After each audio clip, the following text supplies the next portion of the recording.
In this episode, we'll discuss how the Grim Reaper can set you free, accepting the worst case scenario, and pursuing your fascination. Some things to ponder. When is the last time you've had brownies for breakfast?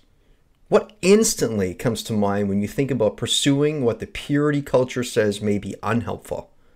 Where in your life are you nudged to listen to what your cellular intelligence is calling for, versus merely following some health expert's general opinion suited for the average human? What sets you truly free? And what liberates you to experience a rich life full of gifts in strange places? Is it possible that something such as a really difficult and painful season of your life could actually be sent to raise you up and give you pure liberation? Now, if you want to stop the self-sabotage, raise your standards, and participate with unshakable confidence, you'll want to take the Maximize Your Life quiz found at www.jamesheppner.com/quiz right now. By taking this little quiz, you will discover exactly where you're making your life unnecessarily difficult and exactly where your behaviors are cutting you from the outcomes and goals you crave most. Your quiz results will pinpoint with precise accuracy the exact areas to focus on. This will immediately activate your ability to use your time and resources effectively and instantly set you on your path to create higher level gains with, you know what we want, less strain. Why not get down to the base and discover the truth about what's controlling your life right now? I challenge you. Take a few minutes. You owe it to yourself. You are worth it, and your experience of life depends on it. Give yourself the gift by honoring yourself and taking 5 minutes to invest in yourself. Take the Maximize Your Life quiz now at www.jamesheppner.com/quiz and finally set yourself on the path that will lead you directly to what you want and need most now.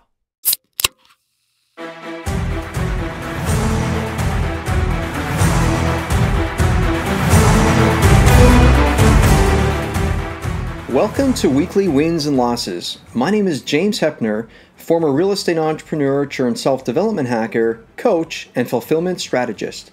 Each week, we bring you a thought to wrestle with that'll help you live fully alive and gain more life. Real life is made up of both wins and losses. Both were designed for your good. That's basic reality. Without facing and learning how to embrace your losses for greater gain, you miss out. You leave 50% of your life experience on the table. So with that, let's begin the show.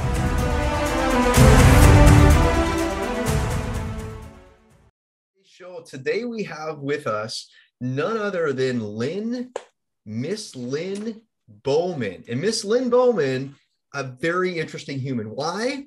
She calls herself, and I'd say, but I've spent some time with her, she's a snarky grandma.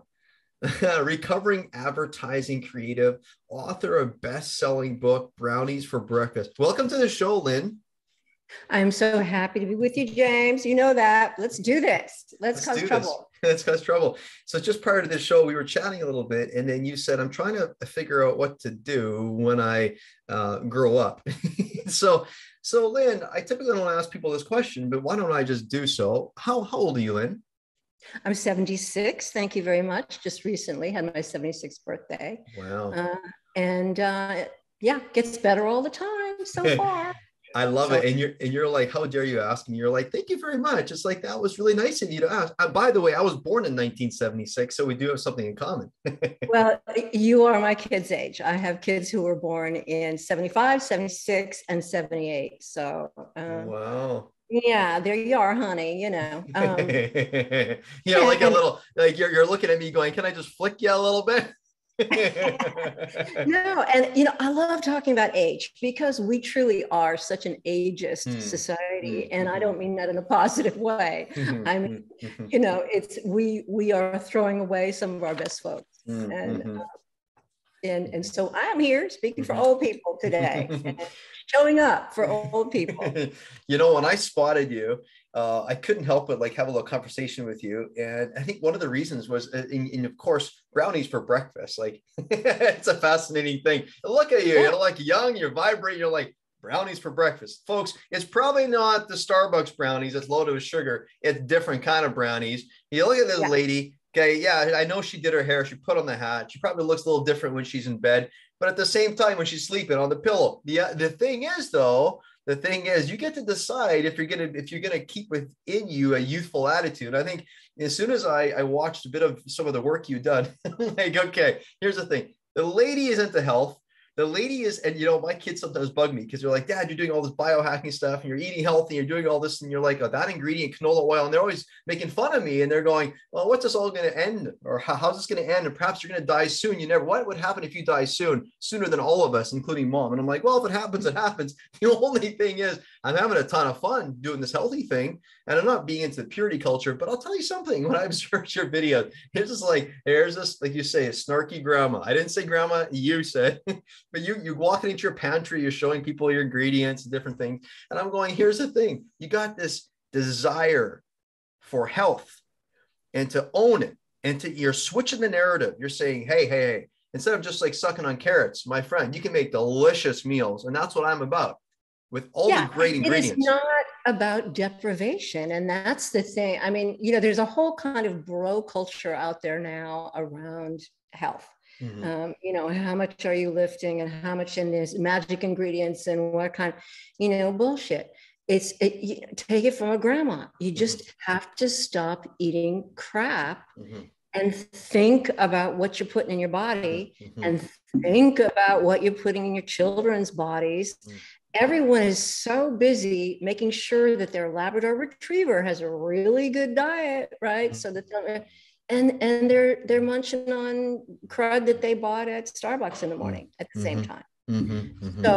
So and it's good eating is not hard. It's actually really easy, but you have to think about it. You have to do it. And like anything else, I'm sure you would sign up for this. You have to prioritize it a bit. You have to put it on the menu. You have to realize, and a point that I love to make with parents is, what are you doing with your kids that is more important than what is going into their bodies?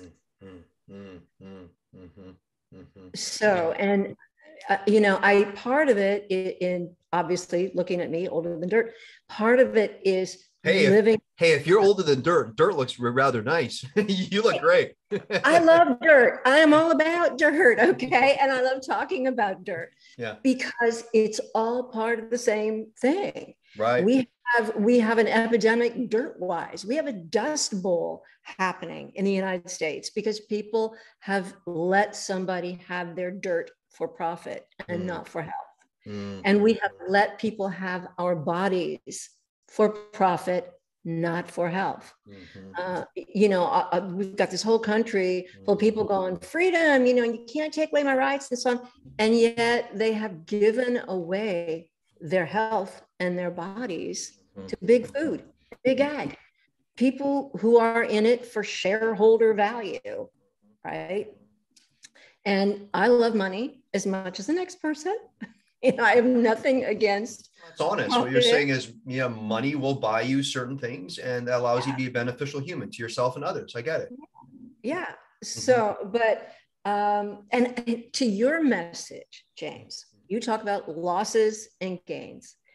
And I want us to always reframe that. And I think I'm kind of an old feminist battle axe. Let's just put that right out on the table. But the whole idea of things being loss or gain is a bit of a Green Bay Packer kind of thing. It's kind of a male way of looking at the world. Losses are just, what are they? They're messages, they're challenges, they're opportunities. They're not losses in, the way of being a really, truly negative thing. They're just the universe saying, well, how about this instead? It's just evidence. It's just evidence. Yeah.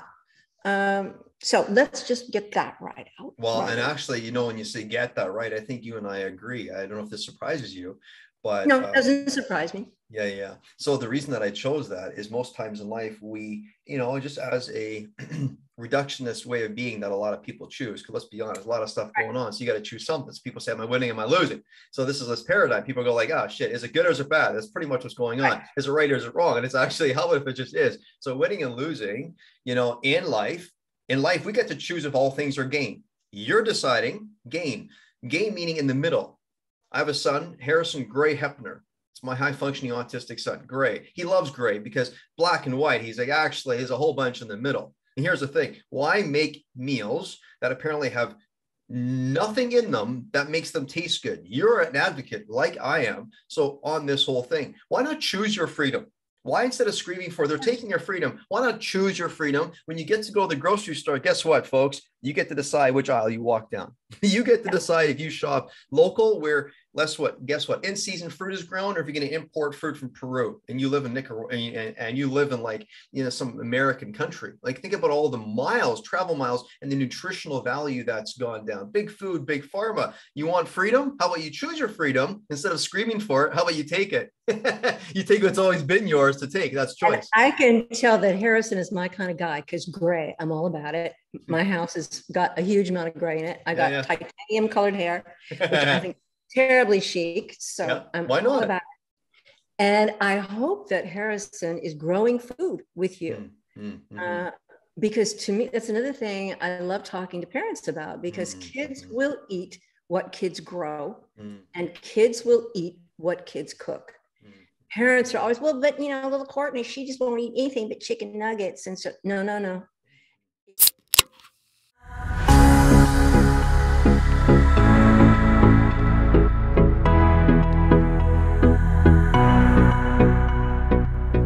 So the question is, how do we strengthen both our mind and body effectively? Maybe I should add, why is strengthening our mind and body even something that we might want to seriously consider implementing on a daily basis? It's all about maximizing your opportunities, maximizing your ability to experience a rich life instead of a mediocre life, maximizing your ability to bring to yourself and others around you what you were set on this earth to deliver and enjoy. What's not to love about stretching yourself and experiencing the truth about the incredible capacity that you actually have? Listen, I really value you, and I want to help you maximize your life by sharing a few of the specific strategies that have made all the difference in my life. I want you to feel mentally and physically strong so you'll be well prepared when you're most needed, so that your mind and body will be entrained to know exactly what to do when others are running for the exit signs, and so that you'll activate your ability to easily identify the opportunity no matter how challenging the situation. So, I've carefully put together a well-curated resource that will make it super easy for you. Simply go to www.jamesheppner.com/self-help hacker, where you will be able to see some of my favorite books and specific biohacking modalities, supplements, and biohacking experiences that will allow you to feed your mind and body the specific and exact ingredients that will give you the mental and physical edge. Now, I should note, you'll see listed a grouping of biohacking experiences like whole body cryotherapy, bone density, etc., that you can experience at our biohacking lab located on the west coast of Canada in White Rock, BC. If you live nearby, feel free to book your session as you wish. Also, you'll want to take note of the specific discount code section that allows you to purchase products from my favorite vendors anywhere from 10 to 25% off by simply using the discount code JAMES. I hope you enjoy. To your life force, to your strength, here we go.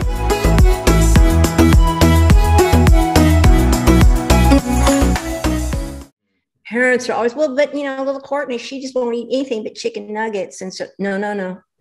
If little Courtney has actually seen the food coming out of the ground and planted the seeds and put the stuff in, she will love eating it. She'll love the colors. She'll love the texture. She'll love that she did it.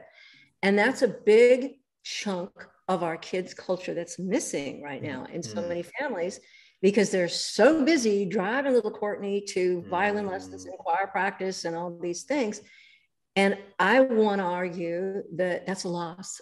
I want to argue. Yeah, on that regard, that is an absolute loss. Like we're missing. Yeah, we are. Sorry, you were saying.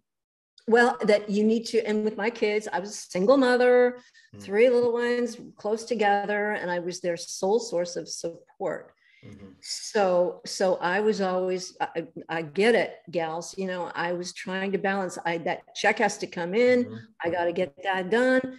but I also have to do what needs to be done for the kids. So one way that I did it was to say, okay, kids, you get 2 activities apiece, 2.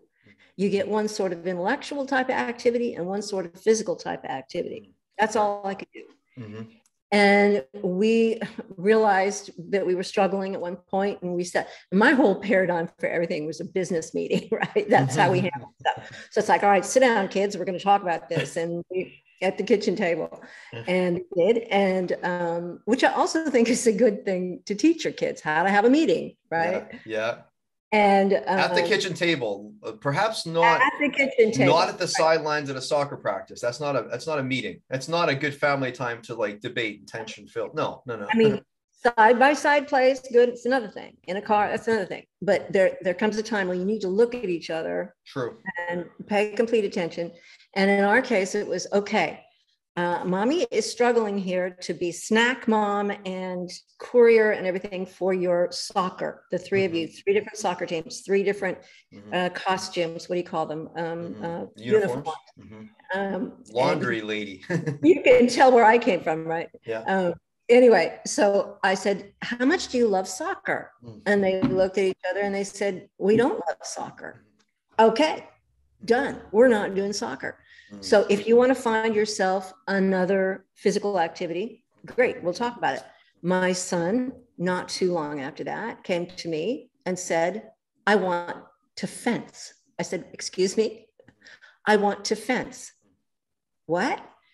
He had found a fencing salon, a salle they call it, in San Jose, where we were living at the time. And we looked into it. The teacher was fabulous. Was not far from home. The girl, his sisters both said, yeah, sign me up. That looks like fun. So instead of 3, now we had one place where all 3 kids went, and it was brilliant. It was such a great education for them. They loved it. That actually, one of my kids started a fencing team in college because they didn't have one when she went. It was great training. So, that was my way of winning, right? It was, the loss was, I'm not going to be a soccer mom. I'm a crummy soccer mom. But we managed, and they ended up taking the bus, and we were able to get all of it pulled together so they had that activity. So I know I'm supposed to be talking about food, James. Well, actually, if you don't mind, can I just interject for half a second? One of the things well, thank you. When I said that, I'm like, why am I asking permission? I'm not asking permission. I'm just going, hey, you're on a rant, and you don't want to mess up Granny there. So Granny may just have you for lunch, which, by the way, my wife says that the day we were having this meal together, and then she spotted, I guess I must have turned my head, and she goes, just a second. She grabs her phone. She goes, just hold the pose. And I'm like, I'm posing. And so she takes a picture from the side of my head. She goes, there's this whole silver swan coming up from the side of your Good for you. And I'm going, okay. So anyway, having said, I got whites coming in, but here's the thing. To your play, you said earlier, and I hope that you grow food with Harrison. What's interesting? Harrison's 15, Rowan's 17. Harrison's high functioning. Harrison Gray Heppner. Jameson Heppner is my son. James's son Heppner. And what's interesting is we all seem to be about one thing, and something called the IKEA effect, which is we as humans all value. We all tend to value what we put effort into more than that which is just beautiful, we do nothing about. So ask yourself, listeners, who here has a piece of IKEA furniture that they put together? And why is it? And I have a few, not many, but a few pieces. And I have a few really exquisite other pieces that I paid 12 times, 100 times more than the IKEA. It's a beautiful coffee table, not from IKEA. It's beautiful. But why do I value the little vestibule that I built that's here in my office almost, and actually more? Why? Because I got to participate. It's effortful participation with. So Harrison, when I started gardening, so to your point, you said, I hope you garden, grow your own food. My mom bugged me about this until she stopped bugging me. And perhaps when it stopped bugging, then I finally started wanting to put my hands in the dirt because, I was raised on the farm, and at the end of the day, and it wasn't just a farm, but it's like, what? Honestly, I like to kind of like bring nourishment. So yeah, I'm a bro, But like you said, if we're not careful, it's all patriarchy. It's all like win, lose. Come on, constantly getting bigger and better. Look at America right now. It's like we're about to discover how much we're propped up on these toothpicks because we're not as strong as we thought we were. You know what I mean? And so at the end of the day, there's Harrison. We're stronger in some ways, but we'll get back to that. Yeah. To your point, we're actually stronger when we embrace that we're many things. We're getting old and we're getting young. We can decide, and it's not just one's good and one's bad. We're both and. We are wins, we are losses, we are gray, we are a bunch of things. And actually, why not let them exist and allow them to integrate? So here's the point. I became a gardener, returned to gardening. Actually, never gardened. I was a farmer back in the day with my dad when I was really young. Until 18, I developed allergies. And of course, food was a part of that. So I changed my diet and everything changed. But I got outside my window. I got we live in Vancouver, British Columbia. And so this is the time of year and it's a temperate rainforest. So it's getting sunny now. The rain's kind of slowing down. And I have a little vegetable or a little greenhouse type thing where I grow all of my spices. It's right at the window. And at the other side, I have another little garden. It's just a small little 10 by 10. But I built this thing up. It's like this little raised garden. And that's where I grow my vegetables. Now, it's not a lot, but there's something magical about investing. And you know what Harrison says to me last year? He could see how much I loved just like taking care of something and nurturing. So it's like the feminine quality of nurturing, feminine. It is a quality of life. Bring more of life to life, support life. And Harrison looks at me and he said this several times now. He goes, Dad, I'm glad you found something that you like as much as gardening because I love it. It's just beautiful and it's so fun. And and so far he's not growing things with me. And he has a bit of an interesting palate, like certain textures of food are difficult for him to take in. So certain dishes that I make are kind of more challenging, but it's so fascinating. And so I like to hear a bit more and just let's continue on, but a little bit more pursuing your passion. You seem like the kind of person that just owns passion. You own your obsession. And they say that when you stay tethered to your obsession, tethered to it, that's when you can stop pursuing all of the unhealthy stuff of life, meaning all the conditional love. You stop pursuing that. But tethered to your passion and obsession, you pursue and you stay connected to the unconditional part of love that we all want more of. And so Harrison deciphered that and spotted that from me. And it's like, when I picked that up from you, it's like, have you ever realized people who are really energetic in life and who really drawn to life seem to just have like, you have your thing, that's great, but I have my thing. And I'm not saying that my thing has to be talked about all the time, but when it's time for me to talk, I'll talk about my thing and I love it. And you make room for other people. Talk to me about that, because that's when I spotted you, that was how I saw you. And I might be reading it wrong. I don't think so though, because you got gray swan, but you're in love with what you got going on, lady. That's beautiful. You know, being old enough to be past a lot of things is such a gift. And I learned early in my life, I make a joke of it, but the Grim Reaper and I go way back. We're friends. We have a nodding acquaintance, you know, and it isn't about fear. It's just, oh, hello, there you are again. So when you meet the Grim Reaper early in your life, it colors the whole rest of your life. And in a way, it reduces fear of everything. Because in my case, when I was 18, my mother died. And I knew she was going to die for some time before she did. Not because anyone told me, because they didn't do that in those days, but because I knew. I had looked up her disease. I, wondered what was going on. And I knew that I would lose her anytime. So I did when I was 18. And, when you lose the person who you love most in the world early in your life, it sets you free in a way. And it sets one, and it set me on a path of going after whatever I thought I needed to see or do.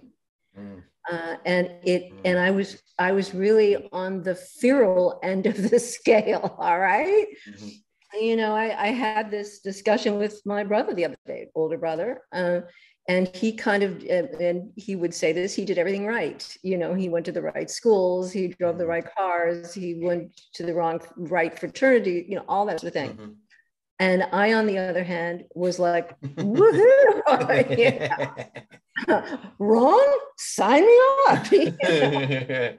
I'll do it. Yeah. But another thing, Jay, we come into the world with a program. I'm sorry, if you have had children as you have, and as I have, and anyone who's been close to newborns, kids coming into the world, you are keenly aware that that kid is not just some kind of blank slate. That kid arrives with a thing, with an agenda, with something that they're going to do. And you have been chosen for some reason to accommodate that, or maybe even get in the way of that and create a challenge for that. It's hard to know. But that whole thing is fascinating to me. So I kind of always knew that I had things I wanted to do. I loved to paint and draw. I loved to do art. And when I got to school, I was so disappointed that it was really boring, because my brother and sister had already taught me how to read and write and stuff. And I was like, yeah, okay, school, goody.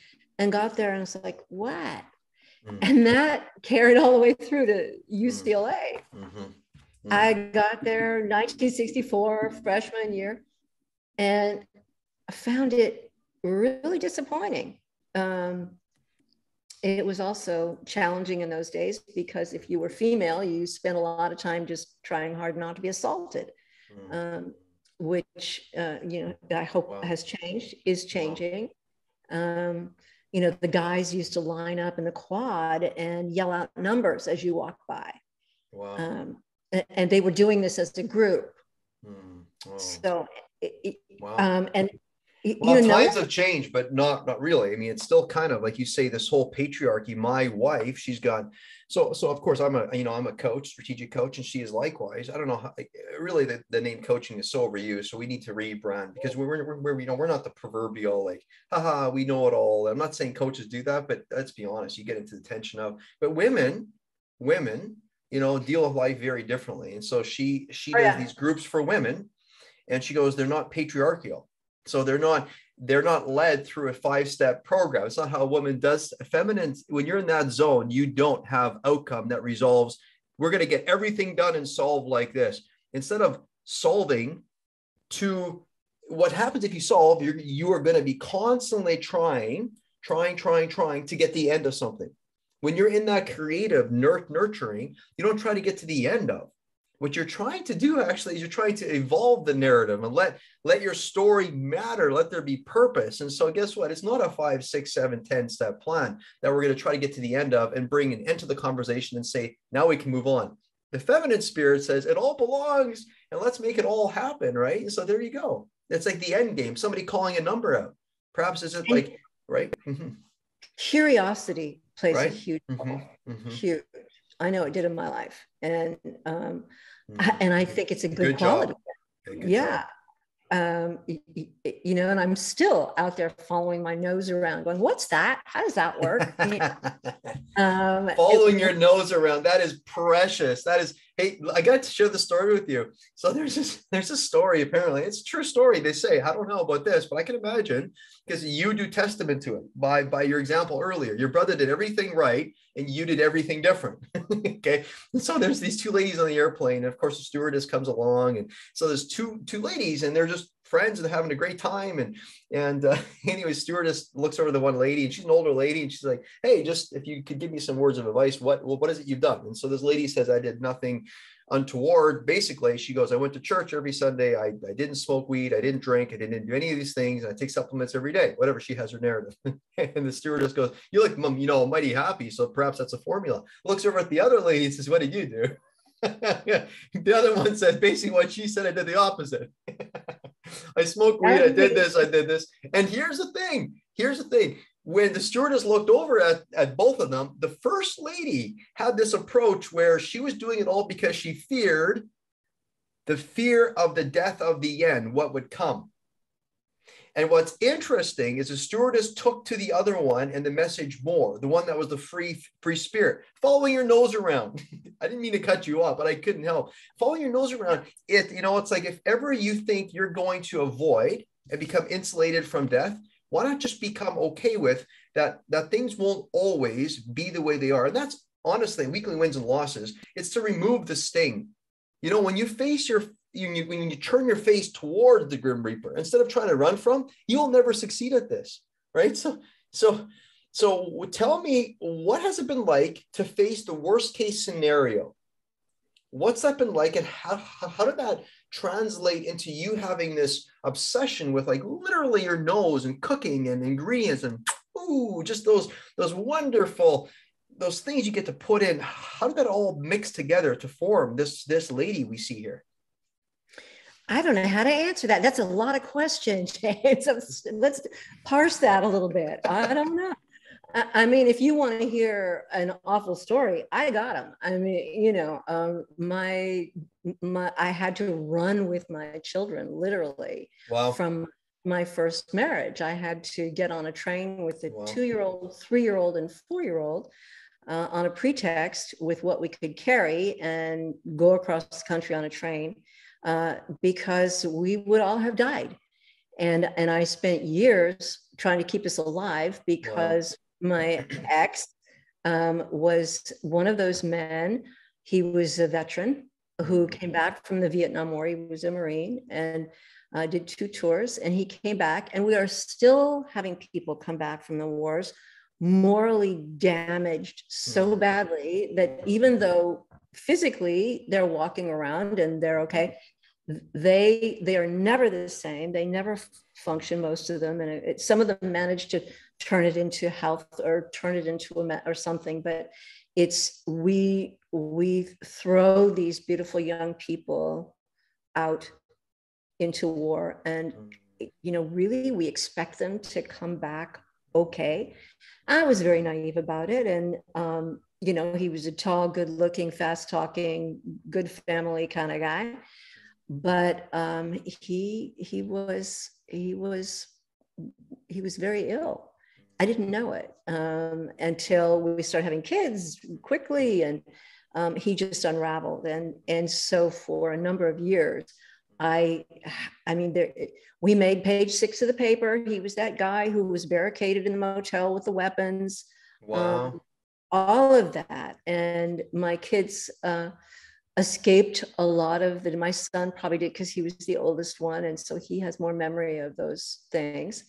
But my objective was to survive and to have my kids survive, and we did. And I also made a promise to them and to myself and to my family and to his. I never denigrated him. I never spoke badly of him. I tried hard to make them understand that he was not well. That he was troubled, that he loved them, and so they at least had, and from him, they felt loved by him, even though it was me. I was the one who was the object of his ire. I got blamed for everything that was wrong in his life. So I've been there. I have been to a couple rodeos, as they say in the trade, and I understand deeply what that feels like. But I also stood nose to nose with him. And one thing that comes to my mind quickly as we start talking about this is in the foyer of a hospital, one of the kids had needed a thing, and I was actually expected by law to inform him when the kids were in the hospital. And so wrongly, I think, but I did the right thing, what was legal, and I informed him, and he showed up impaired and tried to take this child out of my arms and away. And he, 6'1" Marine, so on. I took the child. I intimidated him because Mama Bear, it's a real thing. It's a real thing. I was not gonna let him hurt my child. And we can't always prevail in those situations. And so many women, for so many reasons, weapons, backgrounds, so on, And, I was thinking about this morning because I have a new theory and I want to write the book called The Angry Daddy Politics of America. Mm-hmm. It's kind of like the world is divided into people who have had angry daddies who shout and scream and intimidate, and the people who have had kind daddies who explain and who nurture and so on. And those are two very different ways of looking at the world. I think part of what explains politics in America today is people who have been brought up by angry daddies see nothing amiss in a lot of what's going on with the guns and the crazy and the shouting and the lying, and because that's what they grew up with. I didn't. And I think what saved me and my kids was that when my ex first became really abusive, there was no part of me that found that familiar or that I knew that was wrong. I knew I shouldn't stay. I knew it. I didn't deserve it. I knew, because I didn't have an angry daddy. My daddy was kind of cold, as they were in the 50s. He wasn't a lovey-dovey. It wasn't, I love you, honey. No. But he was not an angry, abusive daddy. And so that's my theory for what it's worth. And I think that's it's a beautiful interplay. My wife often says that I became a feminist before she, because to be honest, when I found this little one, and she wasn't raised in a home where things were super healthy, in my opinion, and any home isn't super healthy. I mean, there's always things, it's like Tony Robbins will say, no matter what you do, you're going to F up your child, because your child is always going to rebel and do something different and be like, well, they talk to me too much, not too little, too much. So it's like the right amount. Oh my goodness, the wrong time. But it's fascinating, right? So to that play on, I think us men, we need to critically assess how we do power in relation to those that have less than we do. Less. What does less mean? It's not a loss. What I just mean to say is big 6'1" Marine. There you are. I don't know how tall you are, but you're a petite little thing. You can see 5'4". Yeah, 5'4", right? And mean as a snake. Right, exactly.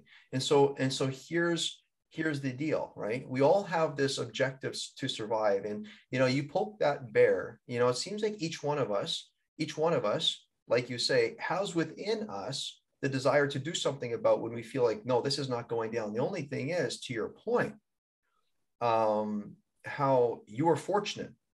You had the good fortune of having a daddy who, guess what? He probably became okay with the wins and losses of his life, meaning he didn't need to project and he hadn't kicked down the line these old wounds. He dealt with them as they probably showed up. And guess what? He was just a man. And, when I say just a man, what's beautiful about a man, and I think the female spirit has something to teach us men and men for women. I think the feminine spirit, us men, we all have the feminine spirit in us. Gardening, nurturing is to activate that feminine in us. And so at the end of the day, here's the thing. Us as men, back to the thing, we must critically assess how we do life in relation to how we treat women, our need for power, all of these, things I had. And so to, a little story to tap in. Years ago, Megan and I have been married for a couple of years, but I remember one day I went to this talk and these people showed up and they were doing a little talk, a little presentation for us. And they said, hey, listen, who here would like to go and visit prisoners and just be with them and just listen to them? And so I said, sure. So I did. And every 2 weeks I went to see inmates at a maximum security prison. And I would just spend time sitting, and we were assigned one individual. And so this gentleman that I went to see, this is a lovely human. Of course, he was in for some crime. They didn't tell you what it was, but he told me, for murder and for the second time. And what's interesting, you hear these stories. And one of the things that the warden told me on one of my exits from this little meeting, he said to me, James, you'd be surprised on Father's Day how many Father's Day cards we do not receive at our desk to mail out. But Mother's Day, the table's full. And, to this day, and, I'll be honest, like I was at a younger stage of my life and probably a little protective of my little Meg, and what my guy had made for me the one day, he said, just want to let you know, when you leave, there's a little gift with a warden. So I asked the warden a little gift that I made. And I thought, what's the gift? I didn't know. I never really shared details about Meg or her birthday or anything like it. I go to the window and he had knit a blanket. He had sewn or knit a blanket for my wife and said, this is her birthday. And he gave it to me on the week of it. And I thought, and I just got spooked, right? I got spooked. I'm like, oh my goodness. But ask yourself, this man was leaning into the nurturing side of who he was. If I do it all over again, I've tried to find him, but I can't find him now. That blanket I took home, I gave it to Meg, and I said, it's a beautiful thing. I said, you can keep it if you like, but I'm like, I feel a little, and I didn't, from that day forward, we had our parting of ways. I just kind of moved on. But what's interesting is he says this. He says to me when I saw him throughout my journey, he said, the reason, I said, why are you back in here? I didn't want to be insensitive, but I just wanted to hear. And he said, you know, James, here's the thing. I was in for about 15 years the first time. And then the taxi that took me from the security prison out into freedom drove me to where I said my mom lived and where I lived with my mom. But then I got close to where we lived and the house wasn't there anymore. And I didn't know what to do. So he says, you can just drop me off right here. So they dropped him off and he says, I was standing at the corner and I could walk either right or left. He said, the choices that I could make that day were so great, I didn't know what to do. He says, listen, I wasn't rehabilitated properly. He says, listen, I couldn't help but figure out how could I get in here again. He goes, I don't want to be in here. I don't want to be in here. So it's like, I don't know about you, but I think listeners, we have to reconcile, you know, we have to think about, you know, kind of what you're talking about. Listen, there's real things going on, and these things are not set into our life so we can just mope around. Maybe they're designed to come into our life so they can muck us around, so we can like, get back to like the muck of what we enjoy. Like if I look at your passion, you got this ferocious like brownies for breakfast. It's kind of like this beautiful, like, hey, listen, folks, I know it's counterintuitive, it sounds like, to have brownies for breakfast. And you're saying, actually, if you make it the proper way, you can put all good ingredients in it. And actually, they're healthy for you. So let's move into that space a little bit. Talk to us about what kind of brownies do you make for breakfast? And do you really eat brownies for breakfast? Oh, honey, I do. And this morning, I'm going to put a recipe out for blue eggs. No ham, hold the ham. If there are Dr. Seuss fans in the audience, you know what I'm talking about. Because I made a big patch of chopped cabbage, purple cabbage, put it underneath, sauteed it a little bit, put some eggs on, egg whites and one whole egg on top of it. And put some, and you mentioned Peru and imports.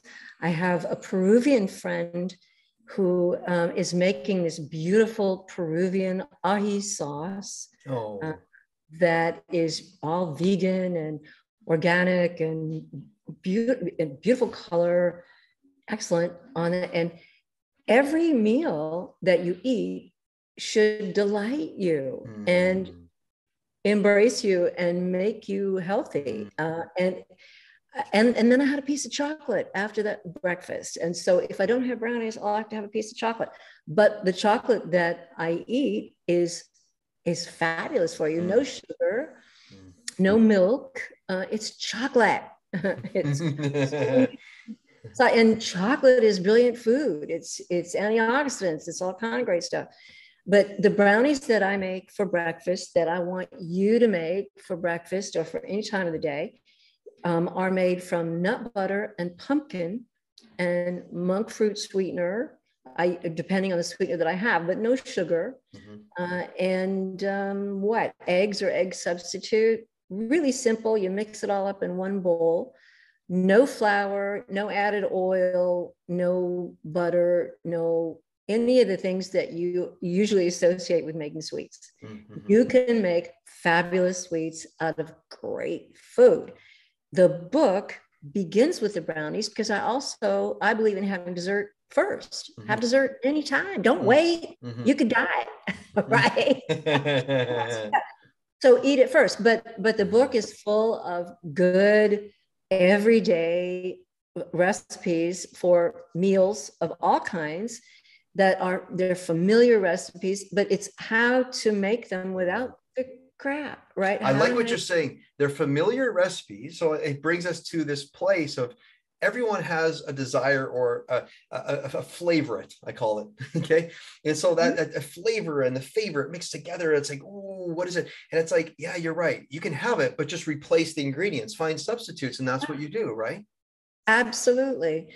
And I mean, it's not a lot of big deal stuff. It's just basically quitting sugar, dropping sugar, because the receipts are in, the science is done. There is no question at all that processed cane sugar and most other sugars that we ordinarily eat, maple sugar, honey, all those, if the natural ones are eaten, eat them in small quantities, but processed cane sugar is responsible for an epidemic of ill health. I mean, and of course the corn syrups and the, all of the sort of engineered sweets that go into our foods, the foods that we eat in packages and boxes and so on. It's causing really havoc in the health system. People don't even, I think, understand that it's something like 85% of us that have chronic diseases that are traceable, preventable, and they're traceable to eating this food, big food, manufactured food, and you're feeding it to your children. So, the brownies for breakfast idea is, I want you to eat beautifully. I want you to love your food, but you have to go in the kitchen and do something. You can't just grab it off the shelf in a box, in a can. You have to actually prepare some food. It can be simple. It doesn't take long, but you have to do it. And in a perfect world, I want you growing food like you are with Harrison. Because that's how you know what you're eating. That's how you get really nutritious food, or from your farmer's market or from neighbors, local. And it's very hard to talk about food without edging over into make sure it comes from good dirt. Make sure it actually comes from dirt. And people always want to know if I'm vegan. No, I'm not. I have been. I experimented with it very successfully. And I recommend it, but I've added some fish. I do eat some salmon with guilt, but it's so good and it's good for you. Yeah. And if I were going to eat beef or pork or lamb, I would eat my neighbor's grass-fed, grass-finished, lovingly raised meat. I would know where that meat, I would know the names of those critters if I could. I certainly would know the first names of the people who were looking after the critters, raising the critters. Yep. So you and I are so on point. Well, on point, we're on the same page, just say it this way. So, hey, whoever is listening, however you're listening, you're on the point that you need to be on, and you get to decide what sets you free. It's like taste and see that life is good. Yeah, you get to be about tasting and seeing that life is good. And it's a choice that you get to make. And so, like, I think we talked earlier about freedoms, right? Like, we have the choice to free ourselves at any given moment we like. And so here's the thing, let's say Marlio Fondo, or what's her name, but the lady who does this big organization. So she's known for organizing. She really gets into, just imagine, listeners, when you bring home your groceries, what do? Whether you grow your groceries or you go pick them up, do you just toss them on the island and just chuck them like dirty socks?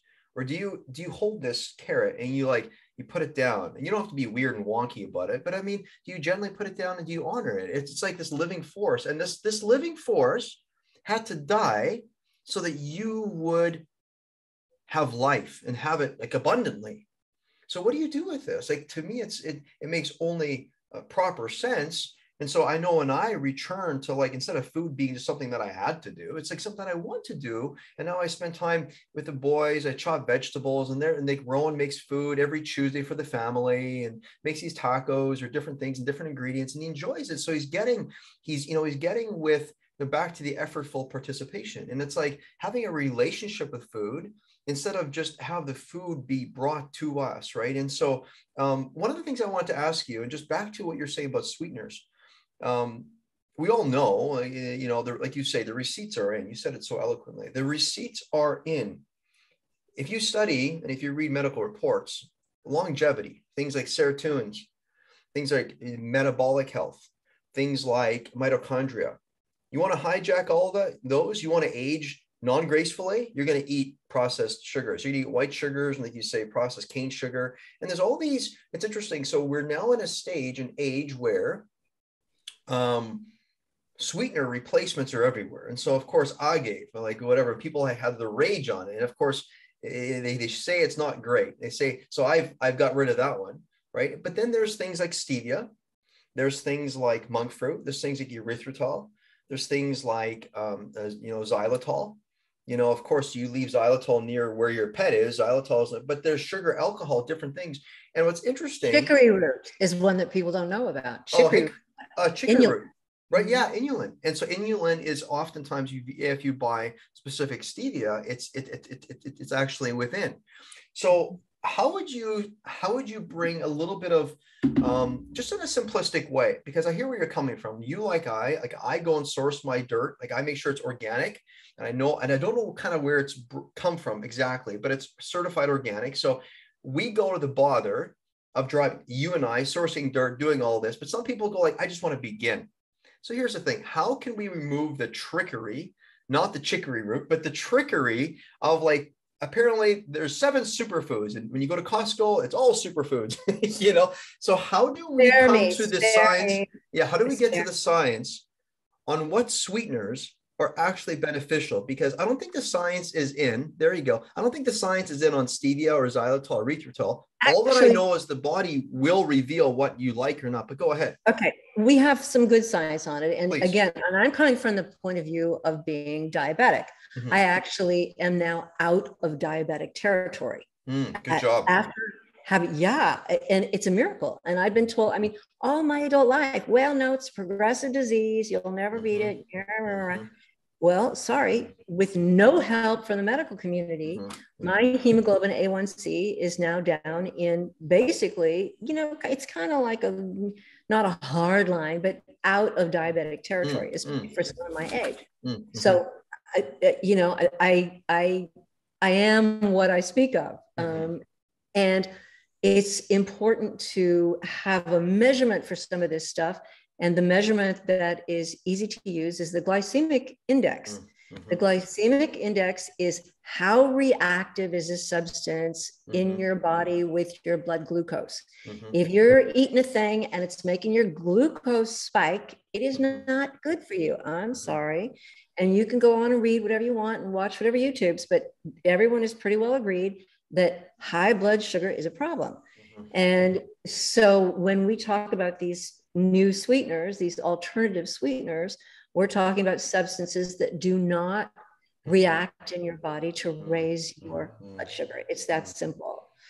And then my next one is it better taste good. Yes, it has to be non-reactive and so healthy, but it also has to taste good and bake well and all these things. So I would invite anyone listening who's really keenly interested and wants to move on it to sign up on my website, and I will send you a list of these sweeteners and an analysis of each one. And I think, the part that it can play in your foods. I will also send you the brownie recipe. And of course, I'd love it if you buy the book.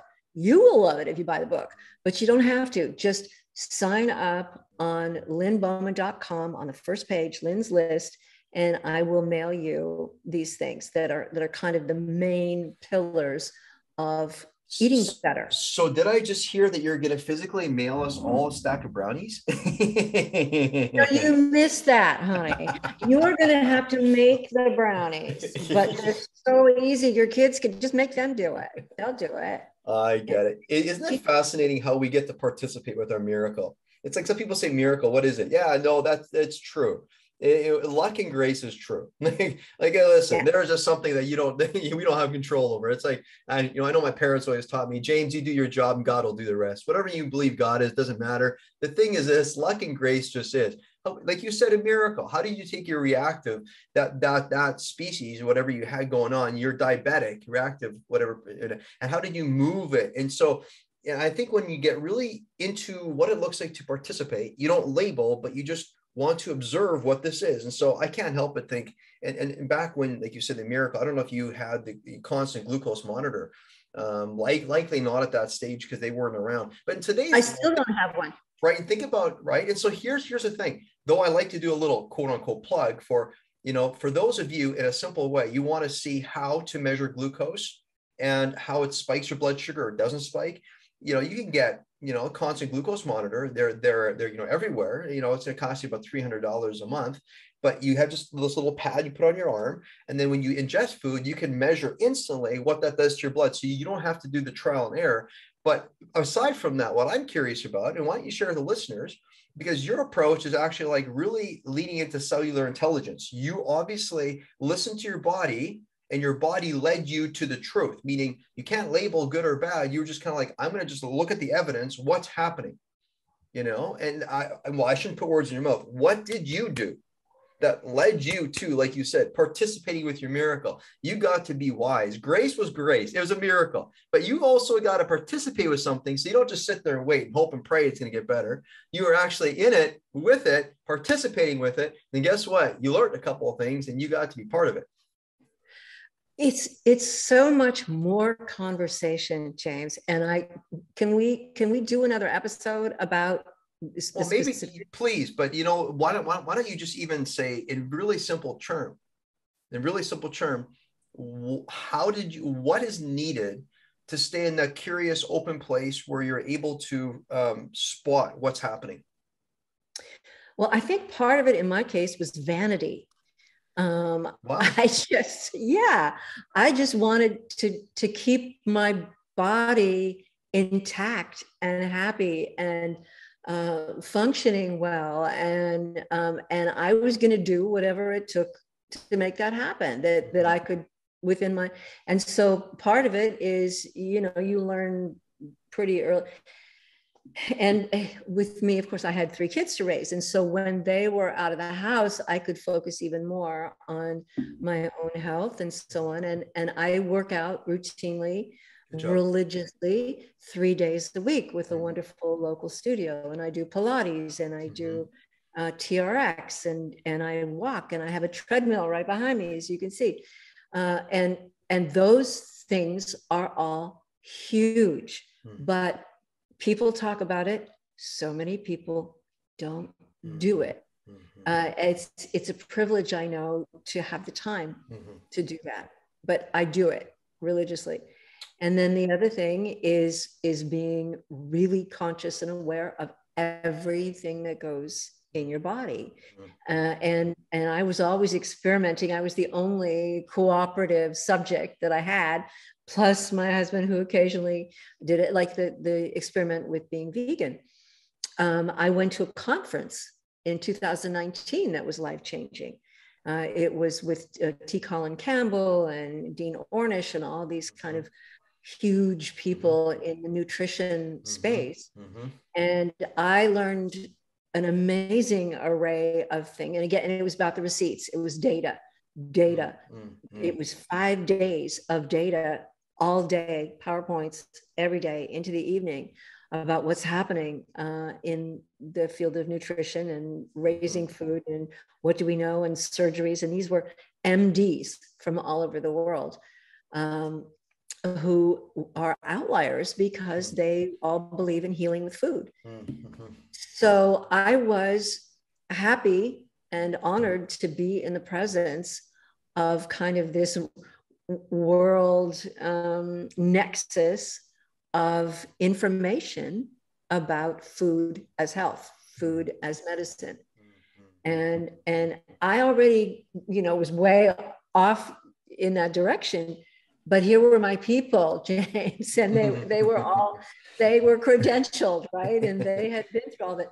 And wow, what I learned, and of course I learned a slightly different approach to diabetes at that point. And that was when I did the experiment, 6 months, no meat. And because I had always been taught as a diabetic that you eat lots of vegetables, lots of meat. You eat just meat and vegetables and you don't eat carbs. Wrong. you do eat carbs, but you're selective about the type of, the quality of the carbs that you eat, and maybe some of the amount. And so, and meat, yes, you can eat some meat, but meat isn't just meat. Huge difference. Massive variety, grass-fed, grass-finished, You can't industrial. compare those things. Yeah. Including one of the things that so many people still don't understand is that maybe the worst meat that you can eat is the thing they always told us was that, have a chicken breast, have a factory farmed chicken is one of the worst things you can put in your body. No, it's interesting. It's so tainted. It's so tainted. Last night I had a friend over, and I in our air fryer, which of course 200 degrees, that's temperature to air fry, so you don't damage the fats. But we get pasture raised, and our chickens that we have non-soy fed, and they actually aren't fed grain. They're just outside pecking in the grass and eating salamanders and all that. That chicken, when he ate it, he goes, "What is this?" He goes, "It doesn't have that flavor that I'm used to." I'm like, "Yeah, because it doesn't have the urine in it." Because it's real chicken. It's real chicken. And so it's good chicken. He's like, "This is just such an interesting experience." So here's the thing. I think we become overfed. It's like taste and see life is good. It's like, yeah, what? You want to drink a big gulp that has so much sugar and so much salt in it, unhealthy salt in it, not Himalayan. You want this concoction that apparently is going to make you feel something, short-term solution, long-term pain. You know what I mean? We actually don't want this. We actually want something different. We want something that's real and vibrant. Another thing I'm learning, and I know we need to wrap this up, but I do want to just put a word in that very late in my life, it's been pointed out to me that it's not just what you eat, it's what you don't eat. It's the meals you just skip. It's doing without food at times that is the most beneficial thing you can do for your body. Hugely beneficial for diabetics. Time restricted eating, that is massive. Like I though I'm not diabetic, but all humans, we have a period of fasting that unless we do that, we're constantly going to be looking for how food apparently is this mechanism, and our body's never in rest and digest mode, right? So I love it. Autophagy, one of my favorite new words, is a thing that you always need to talk about if you're talking about nutrition and health. And again, I didn't know this was a thing until maybe a couple of years ago. It's what your body needs to be able to clean itself and the cells. And you just need to not always be eating. You need to skip a meal now and then. Something before I get to the final two little questions, and I'll leave that, and I'll voice them real quick. Or the listeners love these last two questions typically. But before I say that, one of the neat thing about constant glucose monitoring is like exactly the way you said it. For some people, red meat works, and again, farm meat, be careful. It isn't just like animals get not attended to well in that environment. It is, let's be honest, all the hormone and all of this stuff, it's like all of so epigenome, you're going to turn your inflammation response on, and now your genetic code is going to get altered and it's going to get messed up, and it's going to be in high flight or fight awareness constantly. It's going to be inflamed, right? But constant glucose monitoring allows you as an individual to stress test and see which food is actually beneficial for your body. So for me, for example, red meat, non-farmed, used to be really good. But now recently, my body's revealing to me, and I don't have the glucose, but I can see my Oura ring, my sleep score, my heart rate doesn't come down at nighttime properly. So, and now fish and chicken ends up being. So what I'm saying is you invariably, it's not a construct that we want to wear all the time, but we want to acquaint ourselves with what's going on. So whether you use a mechanism or, like you say on another podcast, whatever, read her book, you're going to get deeper into it. The final two questions. Sir, I'm ready. Yes. Two questions. And that is, give us the last few bits of wisdom. So maybe just a sentence or two or a paragraph, and then end it with, where do you struggle most in your life? Get really real and share something that maybe is just vulnerably like, yep, I struggle here, because that's the real good news, and that is we all have these things. So there you go. Am I starting with the struggle? Am I starting with the wisdom? No, we're going to end with struggle. So wisdom first. Okay, wisdom first. I want everyone to eat joyfully. If you're not eating joyfully, you're not really nourishing yourself. Mm. And if you just use that one word as a measure, Mm. I think it's helpful. Is your food beautiful? Is it satisfying? Does it make you feel like you've accomplished something, done something? Does it make you feel like you're doing the right thing? If your meal is joyful, if you share your meal with people that you like or love, all the things that make your food joyful, that's what I want. That's the wisdom I would like to impart. And now the struggle bit.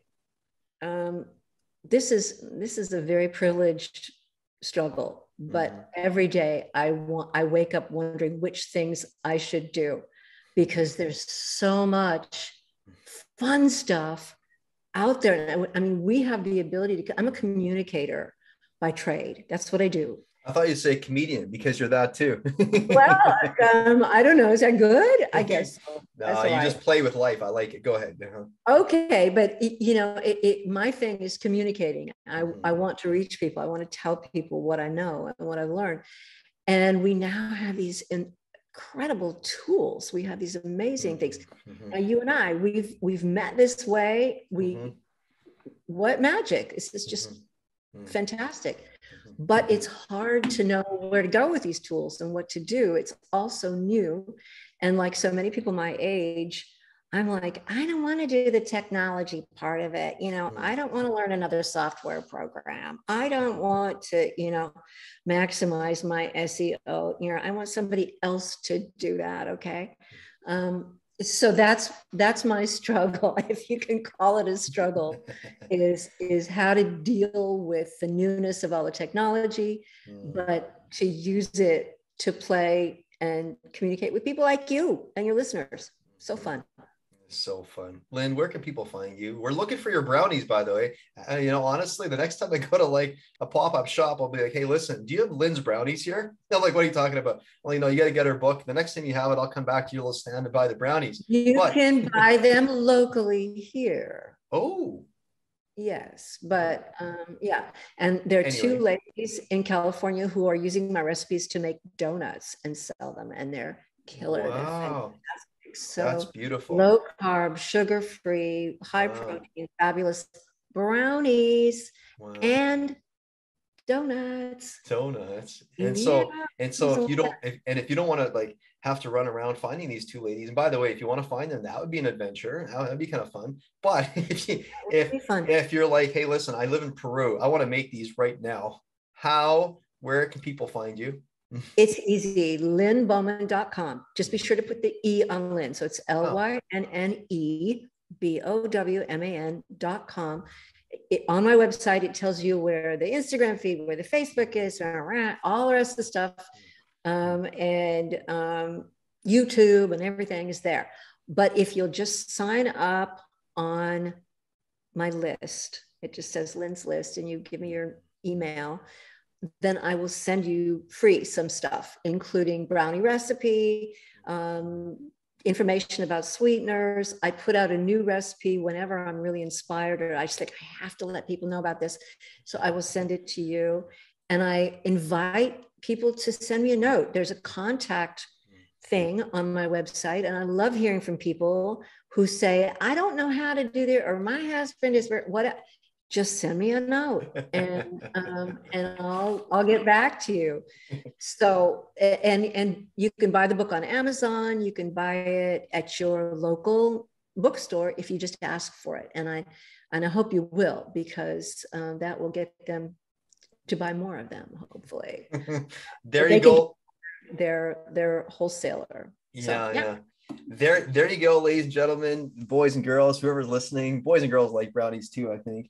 Hey, listen, everybody likes brownies. Yeah. Lynne, you've been an absolute pleasure. Lynne, thanks for being that snarky grandma. We all need the fun, playful, snarky grandma in our life, and so that's a really beautiful treat. Thank you for the treat, and we got to taste a little bit of your your brownie here, right? So we get to be like, okay, eat joyful. Oh my goodness, when do I take time to eat joyfully? So I invite you all, go check her out on the website. That is, she is a busy lady with all kinds of different things that she's eager to contemplate what she wants to participate with next. But I want to leave you all with a challenge, and that is, please participate with your own miracle. Please make a choice and a healthy one. Don't blame or shame yourself for not being completely pure, because you'll never get rid of all the dirt anyway. Dirt is good, but just make a little step. Choose something small today. If you don't want to run 15 miles to go at organic dirt, no problem. Maybe just start small. And maybe starting for you today, just going to Lynne's little channel and checking out her book. So there you go. Thanks, Lynne. With inflation rates rising, interest rates shooting up, gas prices skyrocketing, and the continued global unrest, it's easy to find what's wrong in the world. Tony Robbins says, what's wrong in the world is always available, but so is what's right. Instead of trying to hope and wish the world into a better place, it's time to make the most important decision any of us can ever make, and that is to invest in yourself. Now, you already know that I've always stood with you as you've navigated the uncertainties of life's reality. However, it's now high time that I step up and take decisive action to walk alongside your current life journey by making myself available to you in a radically new way during these challenging times. For a limited time, I'm inviting you to a 45-minute strategic business life consultation at no charge and no strings attached. This consultation is where you'll regain the reins of your life. It's where you'll gain clarity on exactly why you're stuck, moving you directly towards your optimal outcomes. I'm humbled to say, however, my clients' generous reflection of their time spent with me reveals the truth. The skills they've been able to master in a short period of time by engaging in our one-on-one strategic sessions have changed their lives in so many ways. This is the only invitation that I can fathom that will put my skin in the game of your life in such a way that will allow us to address your specific needs with precision and excellence. 45 minutes, just you and I, together on a call to get you headed in the direction you crave most. Here's what my clients report after our one-on-one sessions.